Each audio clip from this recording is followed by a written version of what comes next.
Siemaneczko widzowie, z tej strony Godlike. Dzisiaj po kilkudziesięciu godzinach gry mam dla was recenzję tytułu, na który wiem, że wielu z was czeka, czyli Star Wars Outlaws. Przy okazji za udostępnienie tej właśnie gry jeszcze przed premierą chciałbym podziękować firmie Ubisoft Polska oraz jej pracownikom. Wiem, że wielu z was na tą grę właśnie czekało i chcecie zobaczyć, czy ona jest warta zakupu, więc nie przedłużam i zaczynajmy. Na początek tradycyjnie powiedzmy sobie co nieco o samej grze. Tak jak nazwa wskazuje, jest osadzona w świecie Gwiezdnych Wojen, konkretnie to pomiędzy wydarzeniami w filmie Imperium kontratakuje, a tymi w Powrót Jedi. Ja tutaj od razu wam walę prosto z mostu, ja nie jestem żadnym wielkim fanem Star Warsów, nie oglądałem w całości żadnego filmu, nie czytałem na ten temat żadnej powieści. Teraz dlaczego ja wam to mówię? Żebyście mieli absolutną pewność, że przy ocenianiu tej właśnie gry nie będę się kierował miłością do samej marki, tak jak to zrobią pewnie niektórzy inni recenzenci. Podczas recenzowania tej właśnie gry odrobiłem jednak pracę domową, także sprawdziłem w internecie najważniejsze postacie tej sagi, na czym polega klimat Gwiezdnych Wojen. Na tej podstawie ocenię też, czy ta gra go właśnie ma. A odnośnie samej gry, w tytule wcielamy się w babkę, to jest Kay Vess. To jest taka trochę cwaniara, troszkę przemytniczka, która pewnym splotem wydarzeń zostaje uwikłana w sporą intrygę pomiędzy Imperium a rebeliantami. Towarzyszy jej wierny przyjaciel Nix, czyli taki uroczy, słodziutki zwierzaczek, który dla was będzie mógł nie tylko kraść, ale nawet atakować wrogów. Sam świat gry, jaki tutaj zobaczycie, on się troszeczkę różni od tego, co widzicie w filmach. W filmach to cały czas jest taka naparzanka między rebeliantami a Imperium, tak?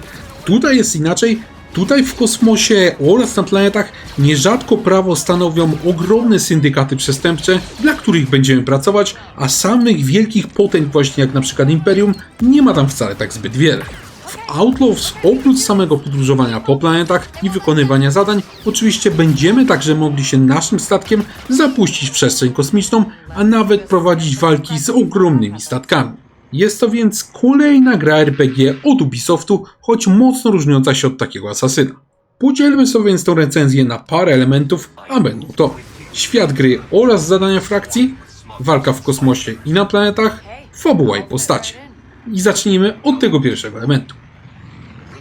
Pewnie pierwsze, o czym myślicie, jak słyszycie gra Ubisoftu, no to jest taka ogromna, jebitna mapa i cała masa pytajników na niej. No to tutaj się mocno zdziwicie, bo Star Wars Outlaws oferuje bowiem kilka mniejszych map poszczególnych planet, a także kilka sektorów kosmicznych przy samych planetach i w żadnym razie nie są to jakieś wielkie, gigantyczne serdele jak na przykład Assassin Odyssey. Co więcej, na tych mapach, po których my będziemy podróżować, nie znajdziemy także typowych dla gier tego producenta znaczników i pytajników. Zwiedzać te mapy będziemy mogli albo pieszo, albo łazikiem, na którym ja od razu powiem, że przyjemnie się naprawdę jeździ.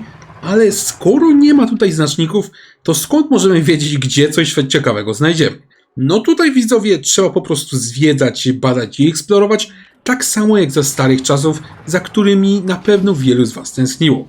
Pewnie niektórzy z was teraz powiedzą, no dobra, ale skoro nie ma tu znaczników, to czy eksploracja tej mapy nie robi się w takim razie męcząca, jeżeli nie wiemy, gdzie co jest? Nie. A to dlatego, że mapy w dużej mierze zostały mocno zmniejszone i bardzo dobrze. Do tego one są naprawdę fajnie zrobione, są ładne i wprost ociekają klimatem Gwiezdnych Wojen. Pomimo, że ja tutaj mówiłem, że nie jestem żadnym fanem tego uniwersum, to nawet ja mocno doceniam, jak odmienne są od siebie tutaj krajobrazy. Mamy m.in. ekstremalnie gorącą pustynię na Tatooine, mamy porośnięte gęstym lasem tereny na Akiwie, czym by też całkowicie zamrożone miasto na Kijimie. Jest tutaj ładnie, jest różnorodnie i o to właśnie chodzi. To, na co chciałbym zwrócić w tej grze szczególną uwagę, to jest coś niepozornego, a mianowicie minigierki. No wiecie, takie na przykład do otwierania zamków czy do hakowania. W grach te minigierki często są traktowane po macoszemu, w niektórych nawet wszystko odbywa się automatycznie, tam się nic nie robi. I tutaj powiem szczerze, że też takiego systemu się spodziewałem i mocno się zaskoczyłem. Minigierka hakowania, jaką w tej grze znajdziemy, ona jest całkiem pomysłowa, natomiast ta z otwieraniem zamków rozwaliła mnie do łopatki. Otóż w Star Wars Outlaws zamki są elektroniczne, a żeby coś otworzyć, to musimy włożyć taki specjalny elektroniczny klucz do otworu. Następnie w odpowiednim rytmie musimy wcisnąć przycisk na naszym padzie i w jego wyczuciu pomagają nam haptyczne wibracje pada od PlayStation 5. Przy łatwych zamkach są to 2 naciśnięcia, natomiast przy trudnych nawet 4 i wbrew pozorom wcale nie jest to takie proste. Ja powiem więcej, podczas zabawy czas się nie zatrzymuje, także czasami musimy się śpieszyć, skacze nam adrenalina, bo gdy wiemy, że strażnik zaraz właśnie zawróci i wróci do nas, to chcemy ten zamek jak najszybciej otworzyć. Ja wam powiem szczerze, że dawno nie miałem takiej frajdy z głupiego włamywania się do budynków czy otwierania skrzyń. Niby to jest taki szczegół, natomiast ten szczegół będzie z nami przez całą grę, bo tutaj skrzyń czy budynków do otwarcia jest naprawdę dużo. On został naprawdę fajnie wykonany i sprawia dużo frajdy. Przy eksploracji natkniemy się jednak na pewien minus i jest to minus całkiem spory. Otóż mapy w tej grze są ładne, tak jak mówiłem, one nie są zbyt duże, natomiast jest na nich nawalone 50 000 znajdziek, które są w grze opisane jako skarby. Otóż te skarby to w dużej mierze taki gówniany, mało użyteczny shit, który w tej grze tak naprawdę tylko nas rozprasza. Jak przemierzamy mapę na skuterze czy też pieszo, to w pewnej odległości na kompasie pojawia się taki znaczek skarbu. Na początku pewnie będziecie chcieli wszystkie te skarby zobaczyć, wszystkie te skarby zgarnąć, natomiast później zaczniecie szybko je olewać. Głównie dlatego, że to są jakieś kosmetyczne duperele, a nawet jeśli nie, to i tak są mało użyteczne. Ja myślę, że tutaj można by o połowę wywalić tych skarbów, zmniejszyć ich o połowę ilość i tak nikt by tego nie zauważył, przynajmniej chciałoby się je zbierać. Tak często się złapiecie na tym, że podróżując właśnie zaczniecie szybko te skarby ignorować i wcale wam się nie dziwię, bo są po prostu mało użyteczne. To Ubisoftie mogłeś sobie akurat odpuścić. Jednak podczas samej eksploracji terenu i badaniu różnych jaskiń czy tam obozów bandytów nierzadko natrafimy także na takie specjalne tereny będące własnością jednej z wielu frakcji w grze. No i tutaj do gry wchodzi właśnie całkiem ciekawy system reputacji, jaki na ten tytuł ma całkiem spory wpływ. Na czym to polega? Otóż w grze znajdziemy kilka organizacji, dla których możemy wykonywać różnorakie zadania, co też właśnie podnosi nam reputację danej frakcji. Mogłoby się na początku wydawać, że to jest tylko taki dodatek, tak? Natomiast okazuje się, że w tym tytule to jest naprawdę istotne. Jeżeli mamy bowiem dobre stosunki z daną frakcją, to nie tylko będziemy otrzymywać od niej prezenty, które też są całkiem niezłe, ale przede wszystkim będziemy mogli swobodnie wejść na jej tereny, a to pozwala bardzo ułatwić niektóre misje. Pomimo, że te misje są generowane losowo, te właśnie misje frakcji, to są też całkiem różnorodne i nawet nieźle płatne, więc będziemy wykonywać je często. Będziemy mieć za zadanie chociażby przemycić jakiś towar, zastrzelić jakiegoś dowódcę, czy też zamontować podsłuch na terenie przeciwnika. No i pewnie wiecie już, do czego zmierzam. Jeżeli macie dobre stosunki na przykład z hutami, bo to jedna z frakcji, to możecie teraz swobodnie sobie wejść do ich kwatery głównej i założycie ten podsłuch niemal bez problemu. Także zgarniecie gruby hajs niemal bez wysiłku, tylko dlatego, że wcześniej popracowaliście nad reputacją. Z drugiej strony, jeżeli hutowie was nie lubią, to żeby założyć ten sam podsłuch, trzeba będzie się mocno przekradać albo przerżnąć przez cały kawał terenu. O stosunki, jak więc widzicie, warto dbać i to nie jest jedyny przykład ich użycia, bo w niektórych zadaniach też możemy się pochwalić właśnie przyjaźnią z jakąś organizacją i od razu taki quest wtedy zaliczamy.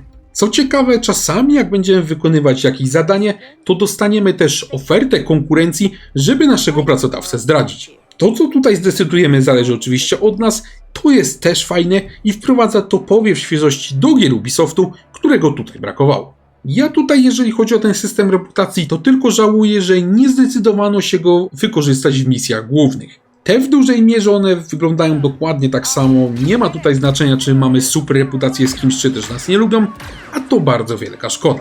Oczywiście dalej mamy szansę podczas wykonywania tych misji zdobyć jakąś reputację dla danej frakcji, czy wręcz ją zdradzić, natomiast podczas samych misji głównych nie daje to odpowiednich profitów i to jest przykład niewykorzystanego potencjału. Nie zmienia to jednak faktu, że sam system jest trafiony i sprawia on dużo frajdy. Przejdźmy teraz do walki. Tutaj może ponownie was zaskoczę, bo walka w tej grze wcale nie odgrywa tak wielkiej roli, jakby się wydawało. My gramy Kay Vess, ja mówiłem, że to jest cwaniara, ale to jest też złodziejka. A co robi złodziejka? No tak, skrada się. Oczywiście w tej grze nierzadko będziemy również strzelać, tam zadymy są na porządku dziennym, ale granie po cichu również odgrywa w niej bardzo ważną rolę. Nawet wiele misji głównych będzie nakładało na nas obowiązek skradania się, a to na pewno fanom takiej cichej rozgrywki na pewno się spodoba. Pytanie, jak to skradanie się generalnie wypada? No tutaj jest całkiem nieźle, chociaż poziom trudności też powiem jest całkiem spory. Nierzadko w bazach jest całe mnóstwo ludzi i ciężko tutaj tak rozplanować, żeby kogoś znokautować po cichu. Z drugiej strony gra oferuje bardzo wiele różnych dróg dotarcia właśnie do celu. Nierzadko dobrze przypatrując się jakiejś miejscówce i dobrze planując akcję, uda nam się ominąć z 80% ochrony placówki i wykonać zadanie nawet bez jednego strzału. W samych cichych akcjach zresztą bardzo często będzie nam też pomagał ten nasz zwierzaczek, czyli Nix. On może nawet zaatakować przeciwnika, a to jest bardzo ważne podczas gdy mamy 2 lub więcej celów na horyzoncie. Praktycznie jedyny zarzut jaki ja mam do tych cichych akcji to jest taki, że gra nie pozwala nam przenosić ciał pokonanych wrogów, co czasami te akcje potrafi skutecznie zepsuć. Co prawda gra jest tak zaprojektowana właśnie, żeby to nie było potrzebne, ale jednak czasami i tak daje się we znaki. To jest spory minus, ale nadal skradanie się sprawia tutaj przyjemność. No ale jednak jak nas już ktoś zobaczy, no to oczywiście dojdzie do walki, a ta również wypada całkiem solidnie. Nasza bohaterka ma tutaj do dyspozycji standardowy blaster, który możemy ulepszać i oczywiście ja to też polecam robić, a w arsenale znajdują się m.in. granaty czy bomby dymne. Sam blaster ma też kilka całkowicie różnych trybów, jak na przykład tryb jonowy, który nadaje się na roboty, czy też taki wybuchowy, pozwalający nam wyeliminować nawet kilku przeciwników naraz. Sporą rolę w tej walce mają też umiejętności, które co ciekawe odblokowuje się przez takie specjalne wyzwania, to jest też coś świeżego, coś fajnego, zamiast tradycyjnie zdobywać punkty doświadczenia. Oprócz samego blastera, my mamy także możliwość podnoszenia ciężkich broni przeciwników, do czego Was gorąco zachęcam. Te karabiny szturmowców czy ciężkie działka obrotowe pozwalają skasować całe chmary oponentów i przy tym nie są wcale przegięte. Dlaczego? Bo tych karabinów, które podniesiemy, ich nie można przeładowywać i są jednorazowe. Dzięki takiemu systemowi podczas walki my cały czas kombinujemy, jakby tu zgarnąć lepszą pukawkę i to się nigdy nie nudzi. Walki w tej grze są więc naprawdę solidne, są całkiem wymagające i są też przy tym dynamiczne i jest to niewątpliwie spory plus tego tytułu. Jednak gra poza działaniami na planetach oferuje oczywiście także podróże i walkę w kosmosie. Jak z nimi jest? No tutaj pewnie wielu z Was spyta, czy jest tak kiepsko jak w Starfieldzie. Tam mieliśmy takie ekrany ładowania dosłownie co chwilę. Tam ta walka w kosmosie była bardzo uproszczona. Tutaj mogę Wam powiedzieć, że na szczęście jest dużo lepiej. Podróż z planety na orbitę jest w pełni płynna. Tutaj nie ma takiego głupiego ekranu ładowania jak właśnie w Starfieldzie. I przyznam, że to robi naprawdę wrażenie. Jak już dolecimy na miejsce, to możemy wykonywać misje, możemy dokować do stacji, czy oczywiście się nawalać. Bitwy w kosmosie z innymi statkami są dość proste, chociaż na pewno nie można nazwać ich nudnymi.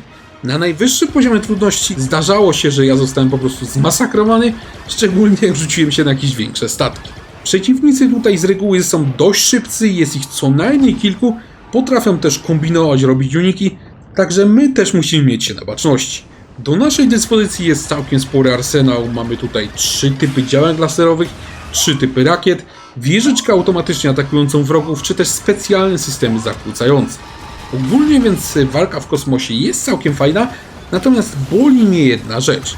Te duże statki, takie które atakują rakietami, takie które mają dużo różnych systemów walki, spotykamy w tej grze bardzo rzadko. W znakomitej większości będziemy świadkami starć jedynie z myśliwcami, a one nie stanowią w późniejszej fazie gry większego zagrożenia. W grze tutaj brakuje takiego statku pośredniego, takiego pomiędzy właśnie wielkim krążownikiem a myśliwcem, który podczas misji zapewniłby nam odpowiednie wyzwanie. Szkoda, że takiego nie ma, ale i tak można się bawić dobrze. Przejdźmy teraz do fabuły, no i pewnie się już domyślacie, dlaczego zostawiłem tą fabułę na koniec. Otóż dlatego, że ona jest po prostu mocno przeciętna. Nie chodzi tu o to, że ona jest sztampowa, tak? No bo ona oczywiście jest sztampowa, w końcu to są Gwiezdne Wojny i taka sztampowa powinna być. Generalnie natomiast jest do tego też trochę nudna. Jeśli miałbym wymienić powody, dlaczego jest w sumie trochę nudna, to myślę, że porówno dlatego, że niektóre wydarzenia są trochę nudne i dlatego, że niektóre postacie też są nudne. Tutaj w tym tytule, jak ja go ogrywałem, to szczerze Wam powiem, że miałem takie wrażenie, jakby za tworzenie różnych części fabuły odpowiadały osoby o kompletnie i drastycznie innym poziomie umiejętności. Jedna postać może być napisana naprawdę fajnie, fabuła może być interesująca, z kolei następna jest totalnie gówniana, jest nudna jak flaki z olejem. Zresztą z tymi różnymi osobami to ja myślę, że mogłem tutaj trafić w sedno, bo gra ma też problem z odpowiednim zbalansowaniem postaci żeńskich. Krótko mówiąc, wszędzie w tej grze są kobiety, no dosłownie wszędzie. Mężczyźni w Star Warsie Outlaws to jest jakiś gatunek na wyginięciu i to nawet nie jest zabawne, tylko to jest po prostu na tyle głupie, że to się mocno dostrzega. Ewidentnie tutaj w niektórych częściach fabuły grzebały jakieś turbofeministki i to po prostu widać. I co ciekawe, te części właśnie fabuły, w której te turbofeministki grzebały, są najsłabsze. Myślę, że to wcale nie jest przypadek. Jak natomiast jest z zadaniami pobocznymi, bo tutaj one oczywiście są, no dokładnie tak samo, czyli są bardzo różne. Są takie świetne, natomiast jest też sporo kiepskich. Generalnie więc w kwestii fabuły Star Wars Outlaws to jest prawdziwa gra kontrastów. Myślę, że jak będziecie sami grać, to sami zauważycie od razu, które questy były projektowane przez kogo. Szkoda, że to tak wygląda mocno przeciętnie, bo tutaj był potencjał na dużo więcej. Zajmijmy się teraz grafiką. Tak jak już pewnie zauważyliście, wypada generalnie naprawdę ładnie. Miasta są zrobione bardzo ładnie, planety czy kosmos wyglądają świetnie, klimat Gwiezdnych Wojen tutaj wprost wylewa się z ekranu, kolory, modele, styl, to wszystko bardzo dobrze oddaje właśnie Star Wars, ciągle czuć taki specyficzny styl. Jeżeli jesteście fanami tego uniwersum, no to z pewnością grafika i właśnie styl tej produkcji zrobią na was spore wrażenie i będą prawdziwym smaczkiem. Generalnie grafika jest ok, natomiast jest tutaj jedna rzecz, która już tak świetnie nie wygląda, a są to postacie. Ja nie wiem dlaczego, natomiast wiele z tych postaci wygląda jak takie jakieś gówniane plastikowe ludziki. Wygląda to tak, jakby niektóre postacie były robione z takiego gotowego generatora, a inne postacie były tworzone od zera właśnie ręcznie i one są dużo bardziej dopracowane. Oczywiście tak się w grach często robi, ale trzeba to robić tak, żeby nie było tego widać. Tutaj to bardzo widać i to przeszkadza, co nie zmienia faktu, że grafika generalnie stoi na całkiem dobrym poziomie. W grze obecna jest też rekonstrukcja obrazu. Jeżeli oglądacie moje recenzje, to pewnie wiecie, że generalnie mocno krytykuję właśnie ten aspekt w grach, ale tym razem jest inaczej, bo tutaj Ubisoft całkiem mocno się do tej rekonstrukcji przyłożył. Obraz w tej grze jest dobrej jakości, chociaż wiele tutaj zależy od sceny. Widać, że gra bardzo często dynamicznie dostosowuje właśnie rozdzielczość. Czasami obiekty są bardziej ostre, czasami są bardziej rozmyte. Generalnie jednak efekt jest całkiem dobry. Przez znakomitą większość czasu zarówno obraz, jak i grafika będą odpowiedniej jakości. Praktycznie tylko z jedną lokacją są tutaj większe problemy, a jest to planeta Akiva porośnięta roślinnością. Przy poruszaniu się właśnie kamery na tej Akiwie możecie dostrzec, że algorytm rekonstrukcji obrazu on sobie nie radzi z roślinami na tej planecie i widać takie mniejsze kwadraciki podczas jazdy. Na szczęście to jest jedyny przypadek, na jaki ja natrafiłem. Ogólnie jest w tym przypadku nieźle. Jeżeli natomiast chodzi o wydajność, to tutaj uprzedzam wasze pytanie. Gra oferuje tryb 60 fps. Oczywiście rozdzielczość w tym trybie jest sporo niższa, ale coś za coś. Oprócz tego otrzymujemy także tryb 30 fps oraz trzeci tryb pośredni 40 fps. Do tego ostatniego potrzebujemy co prawda ekranu 120 Hz, natomiast moim zdaniem z tej trójki jest to tryb niewątpliwie najlepszy. On zapewnia całkiem dobrą jakość obrazu i całkiem dobrą płynność, także finalnie właśnie w nim spędziłem najwięcej czasu. Spadki klatek tutaj można zaobserwować dość rzadko, ta gra działa całkiem stabilnie. Zdarzyło mi się co prawda to jedynie podczas bardzo szybkiej jeździe ścigaczem, także tutaj jest nieźle. Jeżeli natomiast chodzi o sterowanie, to tutaj jest generalnie dobrze. Mam co prawda zastrzeżenia do jednego elementu, a konkretnie do umiejscowienia przycisku skradania na tym samym przycisku co schodzenie na drabinę i to czasami potrafi wkurzyć, ale jest to pomniejszy problem. Sterowanie jest w porządku, jest intuicyjnie, jest prosto, także przejdźmy dalej. W przypadku poziomu trudności to od razu wychodzi, że jest to gra wysoce konfigurowalna. Oprócz tradycyjnej modyfikacji właśnie siły przeciwników i naszego HP, możemy też zmniejszyć trudność chociażby otwierania zamków, czy całkowicie to otwieranie zamków pominąć. Dla wyjadaczy uwielbiających imersję zaoferowano z kolei opcję wyłączenia podpowiedzi, na które elementy w grze możemy skoczyć, tak że one nie będą już zaznaczone taką śmieszną żółtą farbą i to jest naprawdę fajna opcja. Generalnie więc ta gra nada się dla każdego, od totalnych nowicjuszy po wyjadaczy i każdy powinien być tutaj zadowolony. Przejdźmy do podsumowania. Star Wars Outlaws to jest całkiem solidna gra, która zapewniła mi sporo dobrej zabawy. Ładna grafika, klimatyczny świat produkcji i solidna eksploracja pozwalają się tutaj dobrze bawić. Rodzynkiem jest tutaj system reputacji, który potrafi mocno zmienić rozgrywkę i choć nie został on może wykorzystany w pełni, to i tak jest naprawdę fajnym dodatkiem do tego tytułu.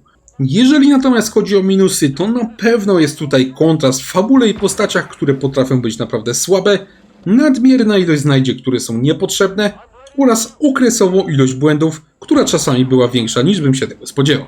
Tytuł zakupicie w PlayStation Store za kwotę około 350 zł i moim zdaniem jak na obecny stan jest to cena trochę zbyt wysoka. Nawet biorąc pod uwagę, że ten tytuł ma nam sporo do zaoferowania, bo jest gdzieś tak na 30-35 godzin, to te 350 zł i tak trochę jednak bolą. To jest troszeczkę za dużo. Pytanie, czy warto ją kupić na premierę? Jeżeli macie parcie, jesteście ciekawi, co to właśnie Ubisoft nam tutaj zaprezentował, albo jesteście fanami Gwiezdnych Wojen, no to myślę, że pewnie. Nawet jednak, gdy z uniwersum Star Wars macie tyle wspólnego co ja, czyli niewiele, no to myślę, że Outlaws i tak wam się spodoba i będzie to całkiem ciekawa gra. Dziękuję wam bardzo za obejrzenie tego filmu. Jeżeli on się wam podobał, to zapraszam was serdecznie do obserwowania kanału, bo takie filmy będą się na nim pojawiać regularnie. Gorąco dziękuję też wszystkim wspierającym kanał i jestem wam bardzo wdzięczny za okazaną pomoc. Dzięki właśnie waszemu wsparciu przygotowywane filmy na kanale mogą być jeszcze lepsze. Także dzięki panowie, pozdrawiam i trzymajcie się.